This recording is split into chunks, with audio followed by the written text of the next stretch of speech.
வணக்கம், welcome to உலக தமிழா. இன்றைக்கி நம்ம பார்க்க போகிற ரெசிபி ஒரு ஸ்வீட் ரெசிபி, அதுவும் ஹெல்த்தி லட்டு.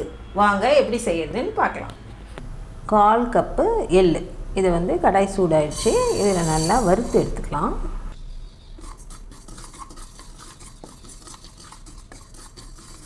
இப்போ நம்ம செய்ய போகிற ஸ்வீட் ரெசிபி ரொம்ப ஈஸிங்க, அதே சமயம் ரொம்ப ஹெல்த்தி.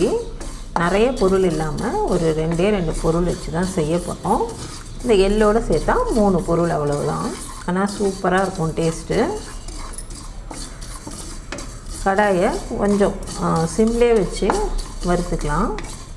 இது வாசம் வர வறுத்தா போதும், ரொம்பலாம் பொரியணும்னு அவசியம் இல்லை.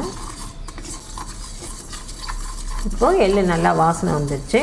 இது அப்படியே ஒரு பிளேட்டுக்கு மாற்றிக்கலாம். 3/4 கப்பு வேர்க்கடலை. இதை லைட்டாக ஆல்ரெடி இது வறுத்த வேர்க்கடலை தான், இருந்தாலும் நம்ம கொஞ்சம் ரோஸ்ட் பண்ணிவிட்டு தூள் பண்ணும்போது ஈஸியாக இருக்கும்.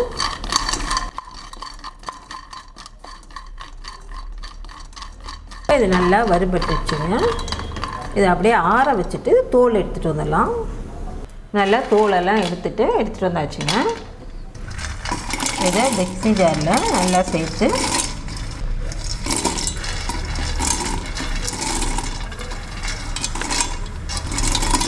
பவுட்ரு பண்ணி எடுத்துகிட்டு வந்துடலாம். பல்ஸ் மோடில் போட்டு எடுத்துகிட்டு வந்தாச்சுங்க. இதுதான் கரெக்டான பக்குவம். இப்போ இதை நம்ம ஒரு பவுலுக்கு ட்ரான்ஸ்ஃபர் பண்ணிக்கலாம். பவுட்ரு பண்ண வேர்க்கடலையை ஒரு பவுலுக்கு மாற்றிக்கோங்க. இப்போ அதே ஜார்லேயே 1 கப்பு பேரிச்சம்பழம், இதையும் நல்லா ஒரு பல்ஸ் மோடில் போட்டு எடுத்துகிட்டு வந்துடலாம். பேரிச்சம்பழத்தையும் பல்ஸ் மோடில் போட்டு எடுத்துகிட்டு வந்தாச்சுங்க. இப்போ இதை நம்ம ஆல்ரெடி தூள் பண்ண வேர்க்கடலையோடு சேர்த்துடலாம்.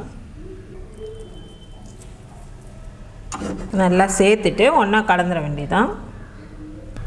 இப்போ இதை நல்லா ஒன்று சேர பிசைஞ்சிக்கோங்க.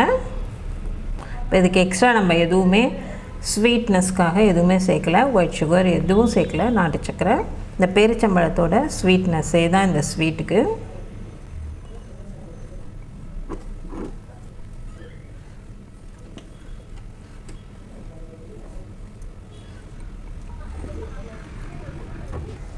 நல்லா பிசைஞ்சாச்சு. இவ்வளோதான். இப்போ நமக்கு லட்டுக்கு மாவு ரெடி ஆயிடுச்சு. நம்ம லட்டாக கூட இதை பிடிச்சி வைக்கலாம், இல்லைன்னா நல்லா உருட்டிட்டு கட் பண்ணியும் வைக்கலாம், எப்படி வேணால் செய்யலாம். இப்போ இந்த மாதிரி ஈஸியாக லட்டு இருக்குது பாருங்கள். இதுதான் நமக்கு இப்போ ரொம்பவே சுவையான ஹெல்த்தியான லட்டு ரெடி ஆயிடுச்சு. இப்போ இதை நம்ம எள்ளில் அப்படியே ஒரு டிப் பண்ணி வைக்க போகிறோம். இப்போ இதில் லைட்டாக அப்படியே ரொட்டேட் பண்ணி எடுத்துக்கலாம்.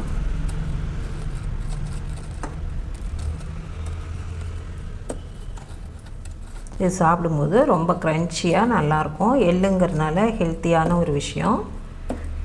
நம்ம இதில் நெய் எதுவுமே சேர்க்கல, ஆனால் இந்த வேர்க்கடலை இதில் இருக்க இதுவே எண்ணெயே தான் ஷைனிங்காக இருக்குது பாருங்கள். இப்போ நமக்கு ரொம்ப சுவையான ஹெல்த்தியான ஸ்வீட் ரெடி. ஹெல்த்தி லட்டு சூப்பராக ரெடி ஆயிடுச்சிங்க. நீங்களும் உங்கள் வீட்டில் இதே மாதிரி செஞ்சு பார்த்துட்டு உங்கள் கருத்துக்களை எங்களுக்கு தெரியப்படுத்துங்க. நன்றி, வணக்கம்.